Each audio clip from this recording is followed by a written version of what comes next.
A Christian warrior says, since I'm in a fight, I might as well fight. That's the mantra of a Christian warrior.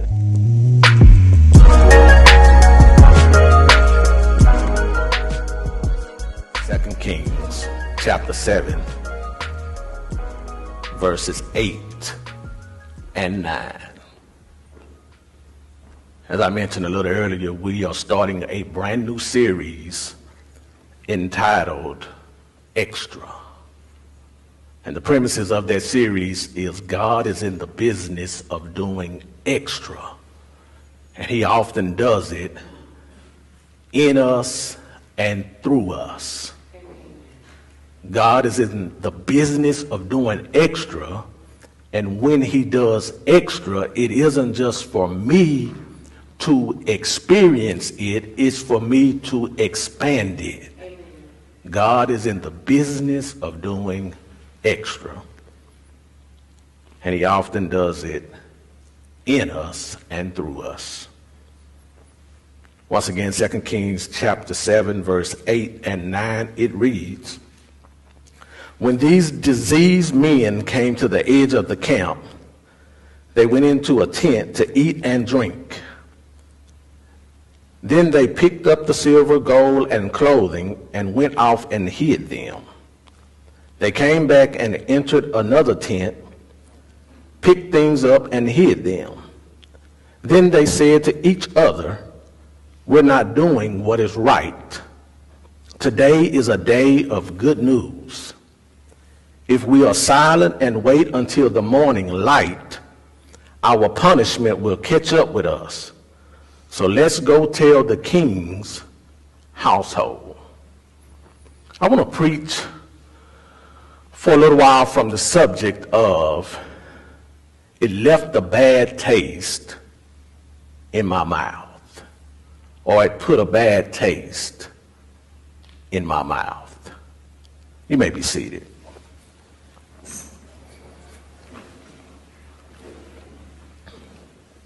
It left a bad taste in my mouth.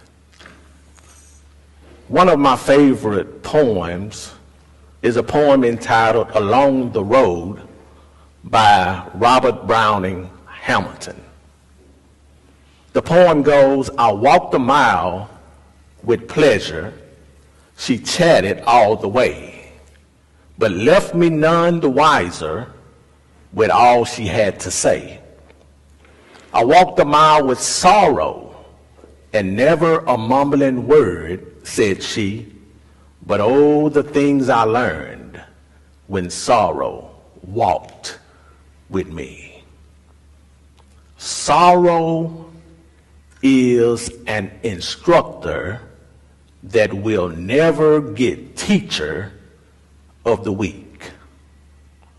And the reason why is no one wants to be taught by sorrow, even though sorrow teaches us unforgettable lessons. Nobody wants to praise the professor named pain, even though pain teaches us some unforgettable lessons. In our text, sorrow and pain are at the front of the classroom, and they are teaching 4 lepers 4 lessons. The first lesson has to do with unified pain. Verse 3 starts off by saying, 4 men with a skin disease were at the entrance of the city gate. These men had leprosy. Stay with me. Which means that they were in a uncomfortable, unclean, and unusual condition. They had leprosy, and they were in an unclean, uncomfortable, and unusual condition. First of all, they had leprosy. They were lepers. And to have leprosy means to have a skin disorder that would cause the skin to break out with white balls and patches, or it would cause rotting limbs and running sores.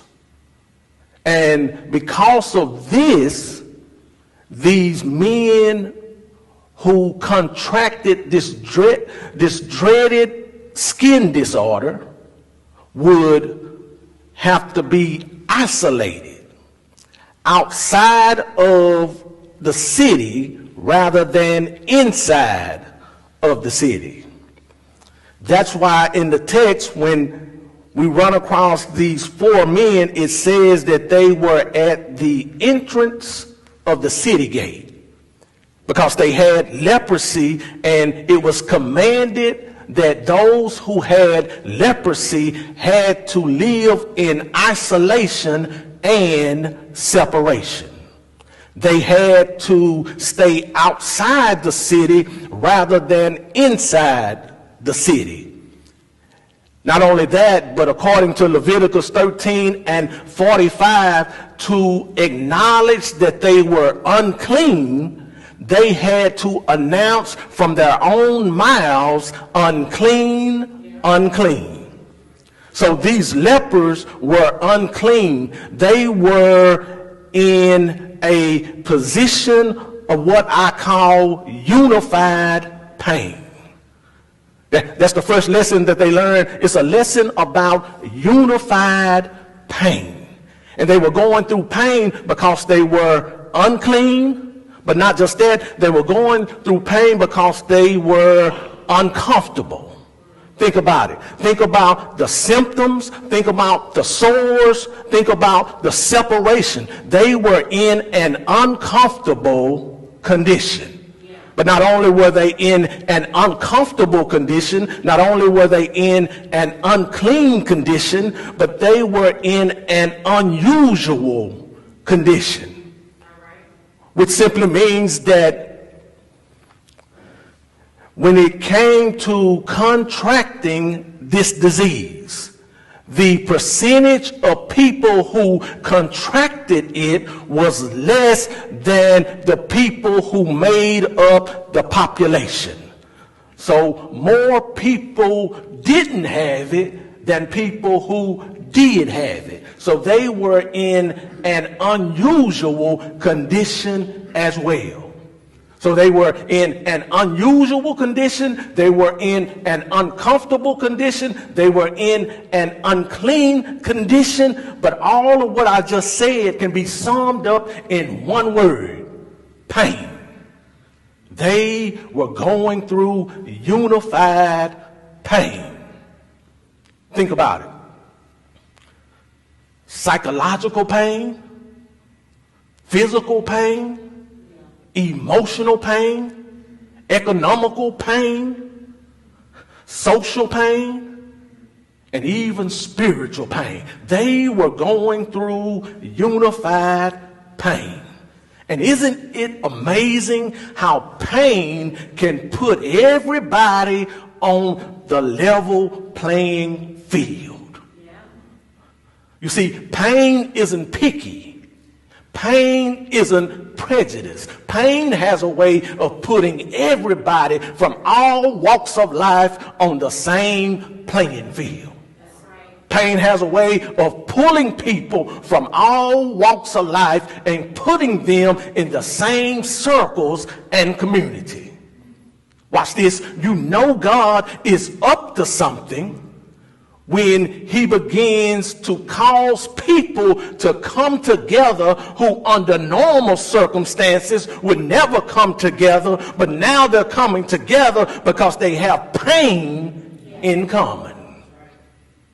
That's what he does in the text. We don't know what these 4 men were doing before they contracted leprosy. Perhaps one was a businessman, perhaps one was a fisherman, perhaps one was a multimillionaire. We don't know, but we do know they're all together now because they have one thing in common, and that one thing is pain. Pain has a way of connecting us with people who we normally wouldn't connect with. And that's what's happening in the text. They are experiencing unified pain. And it goes from bad to worse. Because not only are they lepers, but when you study the text, you'll find out that there is a famine in the land. You talk about when it rains, it pours. You talk about having the deck stacked against you. Not only did they have leprosy, but there was a lack of food and finances because there was a famine in the land. There was a famine in the land. You talk about putting one problem on top of another problem. Here it is. I've got leprosy, and now there's a famine in the land. You see, church history teaches that Samaria had been seized by King Ben-Hadad, and he had took over Samaria. And because he had took over Samaria, there was a famine in the land. These 4 men were going through unified pain. They had leprosy, and they were experiencing a famine. But watch this. During this time of them going through unified pain, they had an unified perspective. They were experiencing unified pain, but they also had an unified perspective. The text says, they said to each other, why just sit here until we die? That's the unified perspective. They said to each other. So they have a conversation going on. And they're looking at their condition. So they said to one another, they said to each other, why should we just sit here until we die? Do you see their perspective? They're asking each other, they're thinking it over, they're talking it over, and they have came to the conclusion that they are not going to stay stuck.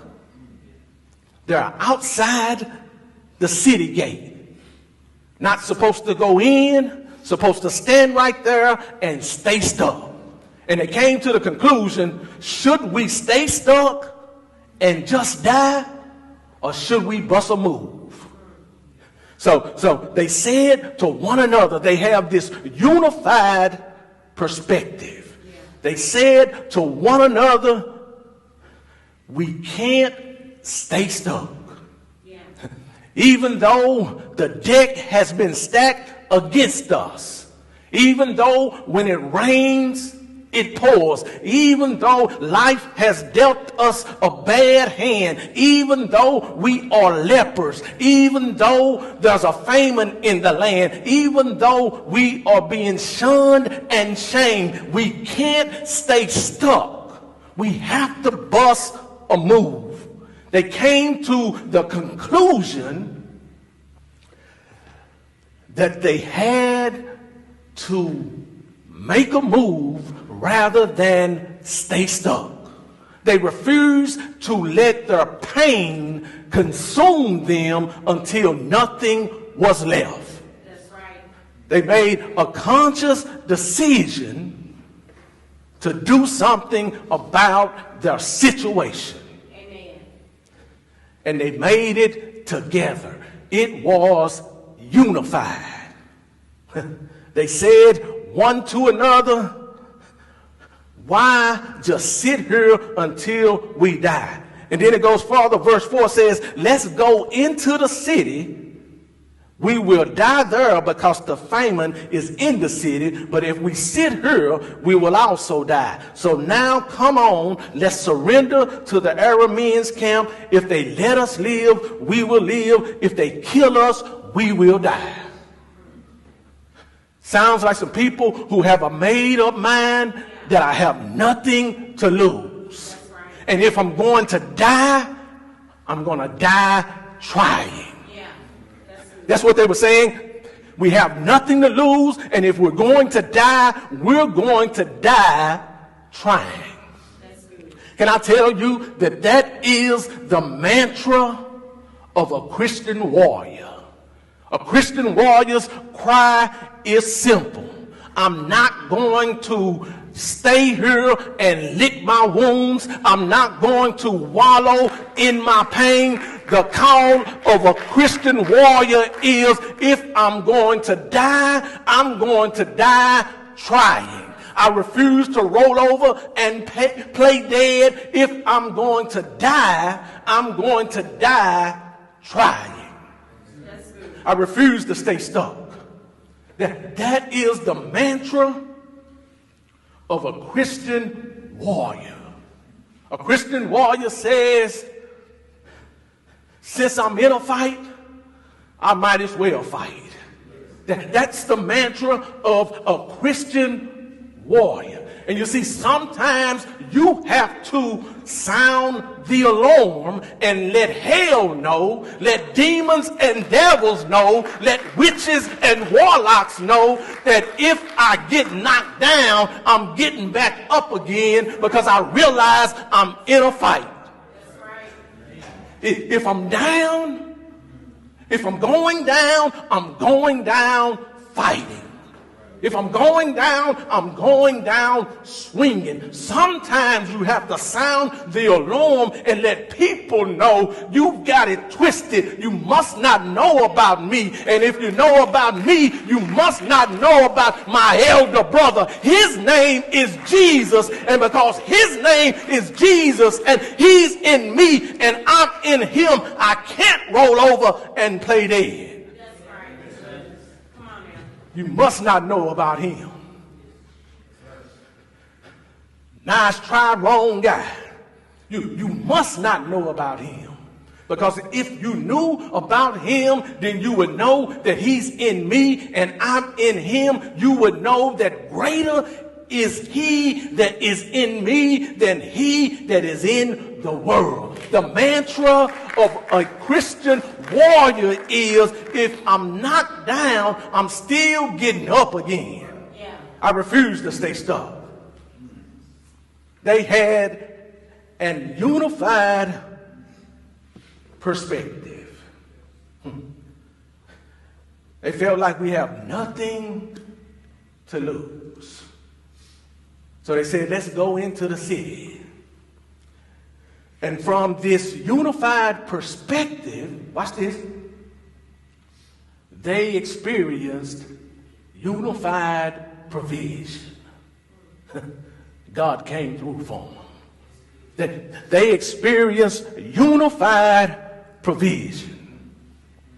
God saw the unified pain. God saw the unified perspective. And as a result, they experienced unified provision. God came through for them. He provided for them supernaturally.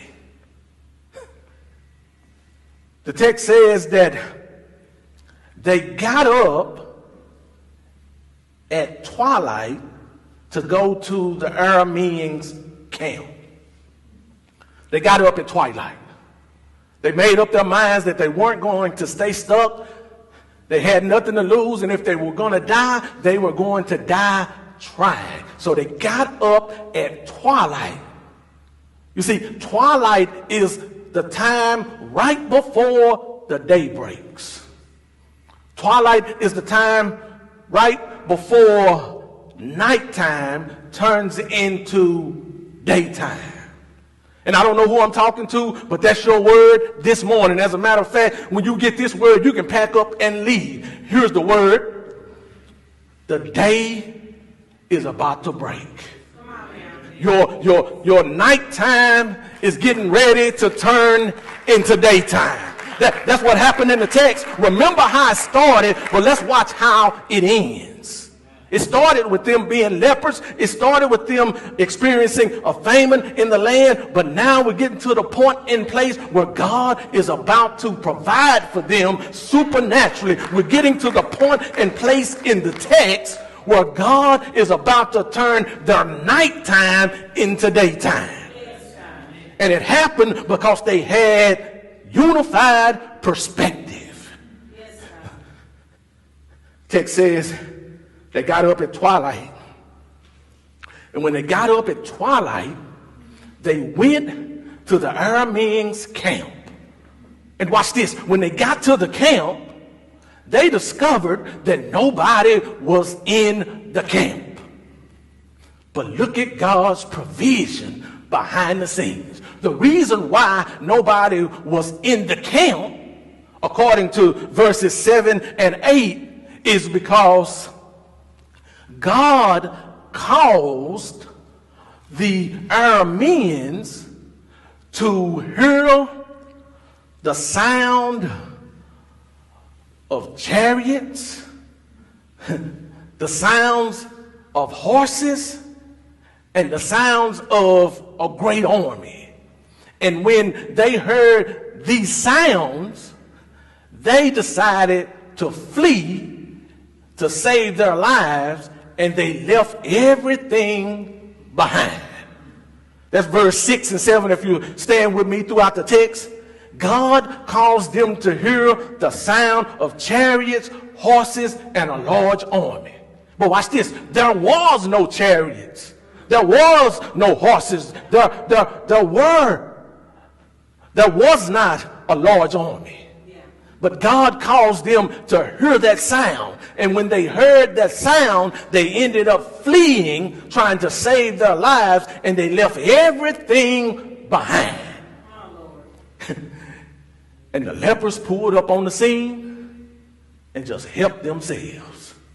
God caused them to leave everything behind so that the lepers could pull up on the scene and help themselves. And according to verse 8, that's exactly what they did. They helped themselves. Nobody was in the camp, so the lepers helped themselves. The text says they picked up gold, silver, and clothing. They ate and they drank. They hid the gold, the silver, and the clothing, not once, but twice. God provided for them. That is the providence of God at work. And it also ties into a prophecy that these lepers knew nothing about. So they are actually reaping the benefit and the blessing from a prophecy that was prophesied that they didn't even hear. You see, when you study the text, you'll find out that Elisha had prophesied that the famine was about to be over. But these lepers hadn't heard that prophecy. But nevertheless, they benefited from the prophecy. Amen. You see, just because, and this is bad English, but I'm going to go ahead and say it anyway, just because you ain't heard nothing doesn't mean God ain't said nothing. They hadn't heard what God had said, but God had said something, and because God had said something, they reaped the benefit. They reaped the blessing. You see, sometimes we are reaping the blessing and the benefit from a word that was spoken to and through somebody else that we don't even know. And when that happens, we have to conclude that it's bigger than me. It's bigger than us. And that really brings me to my last point, which is unified praise.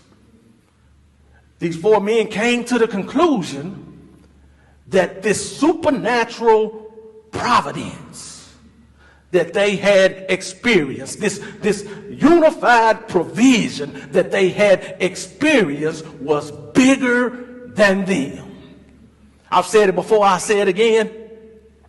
If your blessing stops with you, then that is not a biblical blessing. I'm going to say it again. If your blessing gets no farther than you, then it is not a biblical blessing.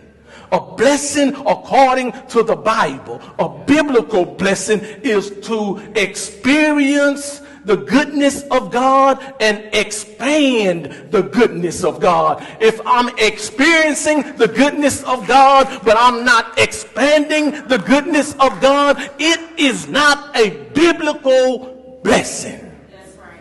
They understood that this blessing that they had received was bigger than them. It was really to bless the entire region of Samaria. It was to bring them out of the famine. And these lepers realized that. They realized that it wasn't just for them. They realized that it was to be a blessing to the entire city and region of Samaria. So the text says, once again, they said to each other. Once again, they said to each other. Once again, they are unified in what they're talking about. They said to each other, we're not doing what is right. In a real sense, when they had received this supernatural provision and were able to hide stuff not once but twice, they came to the conclusion that to keep this to ourselves is sinful. We can't keep it to ourselves. We have to share what God has did. They said in no uncertain terms, we're not doing what is right. Here's what they were really saying. They were saying to stay silent and not say something about what God has done in our lives is putting a bad taste in our mouths. It's putting a bad taste in our mouth to stay silent. It's putting a bad taste in our mouth not to say something about how God has supernaturally showed up. You see, to put a bad taste in a person's mouth is an expression of regret and remorse. And it ties into a behavior that has taken place that will bring forth unfavorable consequences. Let me simplify that. To have a bad taste in a person's mouth is an expression that is saying, I feel bad about not doing or doing something. And that's what they were saying in the text. They were saying, we feel bad about not saying something about what God has done. They were saying it has put a bad taste in our mouths. To stay silent, to keep this to ourselves, to keep this as a secret. This is not good. It's making us feel bad. We're in a place of regret. We're in a place of remorse. It's making us feel bad. And can I just go ahead and tell you, we ought to feel bad. We ought to feel sad. We ought to feel sorrowful and sinful and shameful if God has supplied our needs and we haven't said something. If God has showed up time and time again and we are not saying anything about how he has showed up time and time again, we ought to feel sad. We ought to feel bad. It ought to leave a bad taste in my mouth if I'm staying silent and God is showing up over and over again. It ought to leave a bad taste in my mouth. They said, today is a day of good news. They said this to each other. They've been going through everything together, and they finally came to the conclusion, today is a day of good news. It didn't start off like that. Remember, when it started off, there were lepers going through a famine. Thought that they were about to die, willing to die. But now they're saying today is a day of good news, and we need to get this bad taste out of our mouths, so we need to tell somebody about what God has done. So here's what they did. When you follow the text, you'll find out that they told the gatekeeper. The gatekeeper went and told someone in the king's palace. The king's palace went and told someone in the king's palace, went and told the king. And when they told the king sent someone to check it out. And when they checked it out, they found out it was true. Once they found out it was true, the famine in the land ended. The famine was over. But how did it end up being over? It ended up being over because 4 dirty, dingy, dusty lepers refused to keep silent. They had to say something. They didn't want a bad taste in their mouth. They had to tell somebody how God has supplied their need. And I'm wondering, is there anybody in the building that understands to stay silent will put a bad taste in my mouth? I have to tell somebody how God has constantly and continually came through for me. I have to tell somebody how God has supernaturally showed up for me time and time again. Anybody in the building don't want to have a bad taste in your mouth? Anybody in the building don't want to keep it a secret? Don't be ashamed to tell what God has done. This is the holiday season. We're approaching Thanksgiving, and a lot of us have a lot of things to be thankful for. So we shouldn't be ashamed. We shouldn't be afraid to tell somebody what the Lord has done. If Big Mama was here, Big Mama would say, if I couldn't say a mumbling word, all I would do is just wave my hands.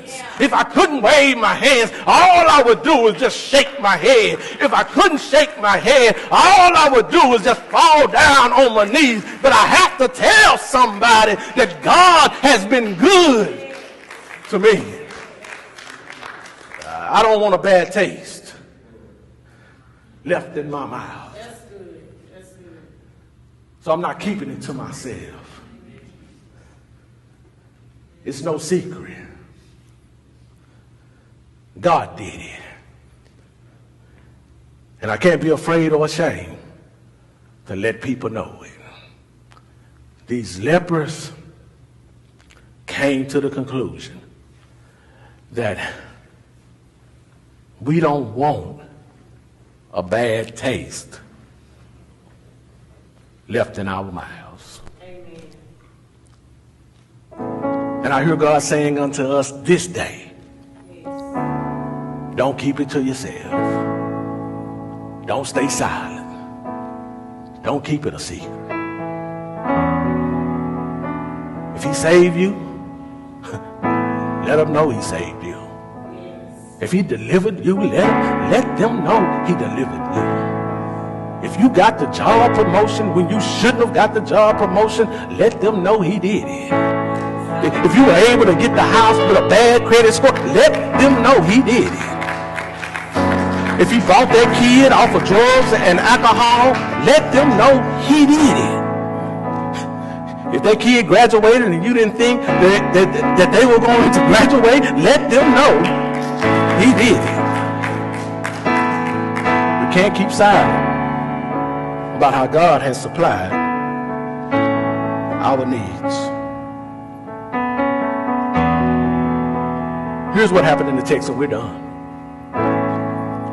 God did extra in the text. He did extra in the text. He went above and beyond. He did exceedingly abundantly more than they could think or imagine. Now watch this. A lot of it, he did it through them. He did extra in the text. And because he did extra in the text, it compelled them to do extra. They had to tell somebody. God did extra in the text, and when he did extra in the text, the entire region of Samaria was blessed. God is in the business of doing extra, but when he does extra, we need to make sure that we let somebody know that God did it. He did it. He did it. Would you stand?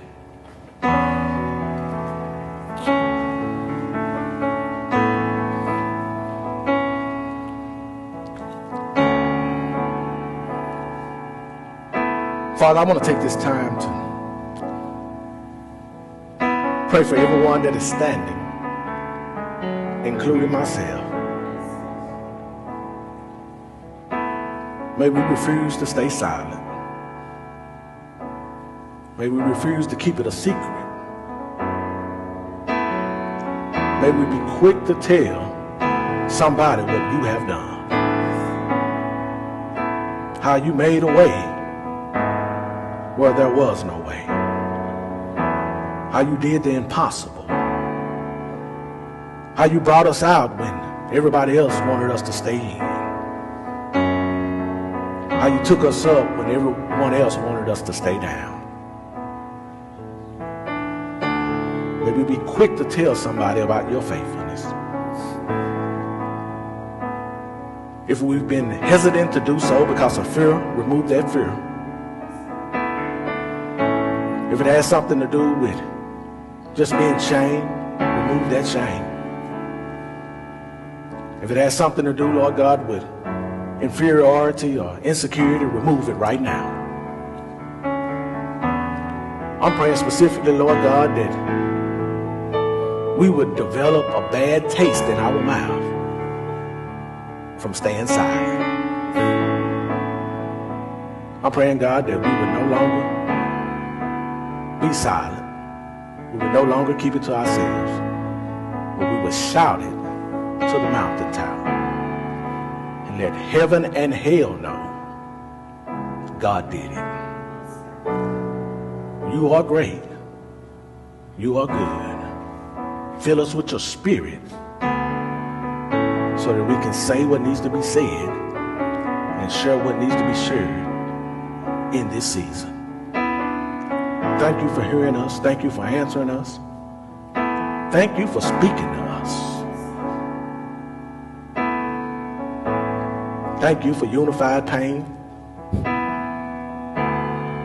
unified perspective, unified provision, and unified praise. Thank you that we're all on the same page now, declaring that we don't want to have a bad taste left in our mouths. Help us, Lord Jesus. In your name we pray.